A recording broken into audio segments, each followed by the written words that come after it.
जय श्री राम दोस्तों, सबसे पहले तो आप लोगों को बहुत बहुत शुभकामनाएं, क्योंकि 22 जनवरी 2024 को श्री राम मंदिर के प्राण प्रतिष्ठा होने वाली है। और हम लोग कितने भाग्यशाली है कि हम लोग अपनी आंखों से श्री राम मंदिर को बनते हुए एवं रामलला को विराजमान होते हुए देखने वाले हैं। वहीं कितने ऐसे राम भक्त हैं जिन्होंने राम मंदिर के लिए अपने प्राण न्यौछावर कर दिए, लेकिन आज वे इसे देखने के लिए जीवित नहीं है। क्योंकि राम मंदिर का ये संघर्ष कोई 2, 4 या 10 सालों का नहीं है, बल्कि ये 500 सालों का संघर्ष है।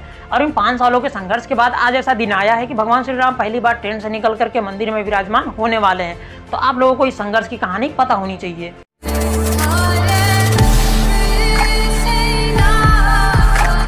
राम राम दोस्तों, स्वागत है आपका हमारे YouTube चैनल पर। मेरा नाम है अवनीश मौर्य। तो प्रभु श्री राम के पुत्र कुश ने भगवान श्री राम का मंदिर अयोध्या में बनवाया और उस टाइम पर प्रभु श्री राम के 3000 से भी ज्यादा मंदिर अयोध्या में मौजूद थे।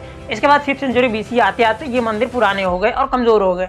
इसके बाद उज्जैन के राजा विक्रमादित्य ने इन मंदिरों की मरम्मत कराई और उन्होंने कुछ मंदिरों को फिर से भी बनवाया। इसके बाद सैकड़ों सालों तक ये मंदिर वैसे ही रहे। इसके बाद 1528 में मुगल शासनकाल आने के बाद बाबर के आदेश पर उसके सेनापति मीर बाकी ने इस राम मंदिर को तुड़वाकर वहाँ एक मस्जिद का निर्माण करा दिया और इस मस्जिद का नाम बाबरी मस्जिद नाम दिया गया। मुगल शासनकाल में अयोध्या का राम मंदिर ही नहीं बल्कि भारत के हजारों मंदिर तोड़े गए, जिनके सबूत समय समय पर मिलते रहते हैं।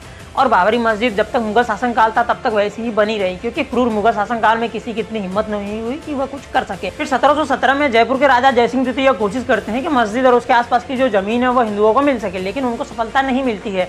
इसके बाद वो मस्जिद से 150 फीट की दूरी पर एक राम चबूतरे का निर्माण कराते हैं, जहाँ हिंदू लोग जाकर के पूजा कर सके। सन 1813 के आसपास एक ब्रिटिश ऑफिसर ने एक रिपोर्ट तैयार की, जिसमें उन्होंने मस्जिद के अंदर हिंदू मंदिर और हिंदू रिलीजियस सिंबल मिलने का जिक्र किया।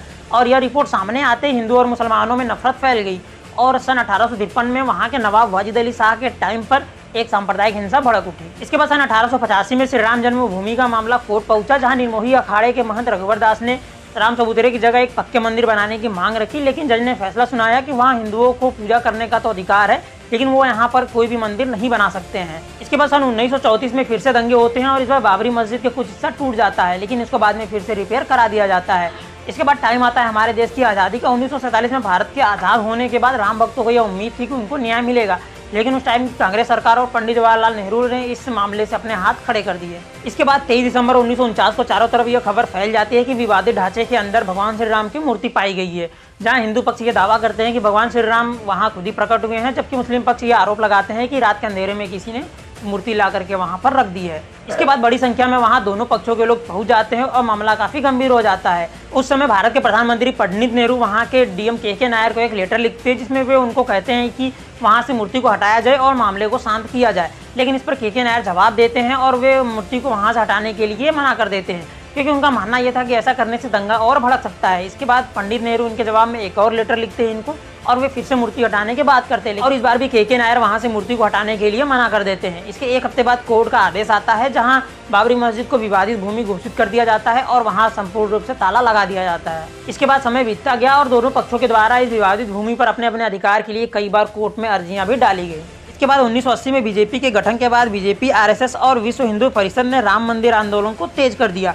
इसके बाद सन 1986 में शाह बानो केस में जब सुप्रीम कोर्ट शाह बानो के पति को उसे तलाक के बाद गुजारा भत्ता देने का फैसला सुनाती है, तो इससे बहुत से मुस्लिम भड़क जाते हैं। फिर मुस्लिम को खुश करने के लिए उस वक्त के PM राजीव गांधी संसद में कानून ला करके सुप्रीम कोर्ट के फैसले को पलट देते हैं। इससे हिंदू नाराज हो जाते हैं और वे इसे मुस्लिम तुष्टीकरण मानते हैं। फिर हिंदुओं को खुश करने के लिए राजीव गांधी बाबरी मस्जिद का ताला खुलवाकर वहां पूजा पाठ शुरू करवा देते हैं। फिर सन 1990 में लाल कृष्ण आडवाणी सोमनाथ से अयोध्या के लिए एक 10,000 किलोमीटर की रथ यात्रा निकालते हैं, लेकिन इस रथ यात्रा को बिहार में ही रोक करके आडवाणी जी को अरेस्ट कर लिया जाता है।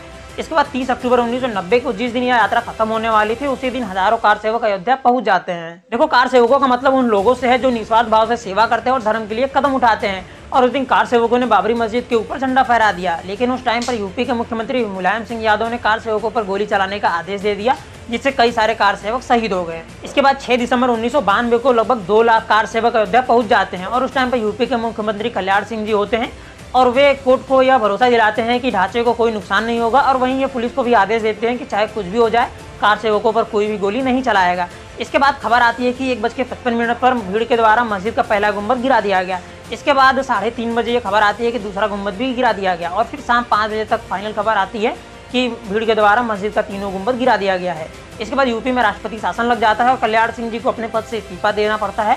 इसके बाद हुए दंगों में हजारों लोगों ने अपनी जान गंवाई और 90 के दशक में जब वापस से बीजेपी की सरकार आई, तब राम मंदिर की लड़ाई तेज हो गई। और बीजेपी ने आने वाले हर चुनाव में अपने घोषणा पत्र में राम मंदिर के मामले को शामिल किया और एक काफी लंबी कानूनी लड़ाई भी लड़ी गई और अंततः 9 नवंबर 2019 को हमारी जीत हुई और सुप्रीम कोर्ट ने विवादित जमीन पर राम मंदिर बनाने का आदेश दिया और साथ ही एक मस्जिद के लिए भी वैकल्पिक भूमि देने का आदेश दिया। इसके बाद 5 फरवरी 2020 को राम मंदिर गिराए जाने के 492 सालों के बाद एक ट्रस्ट का गठन किया गया और राम मंदिर निर्माण का कार्य शुरू किया गया। तो दोस्तों लगभग 500 सालों के संघर्ष के बाद आखिरकार 22 जनवरी 2024 को श्री राम मंदिर की प्राण प्रतिष्ठा होने वाली है, जो कि हम लोगों के लिए काफी गर्व की बात है। तो बोलो जय श्री राम। जय श्री राम। तो दोस्तों आपको ये वीडियो कैसे लगी, इसके बारे में आप यहाँ पर कमेंट में अपने जो फीडबैक है वो लिख सकते हो। दोस्तों इस वीडियो को लाइक और हमारे चैनल को सब्सक्राइब जरूर से करिएगा और दोस्तों साथ ही इस वीडियो को अपने फ्रेंड्स एंड फैमिली में जरूर से शेयर करिएगा, ताकि उन लोगों को भी श्री राम मंदिर के दोस्तों पीछे की जो संघर्ष की कहानी है वो पता चल पाए। और दोस्तों यदि आप ये जानना चाहते हो कि रसिया में हिंदुइज्म इतनी तेजी से क्यों ग्रो कर रहा है, तो आप इस वाली वीडियो को देख सकते हैं। और दोस्तों इनके जैसे फर्जी हिंदुओं से बचने के लिए आप इस वीडियो को जरूर से देखिएगा दोस्तों। और दोस्तों मिलते हैं नेक्स्ट वीडियो में। जय हिंद।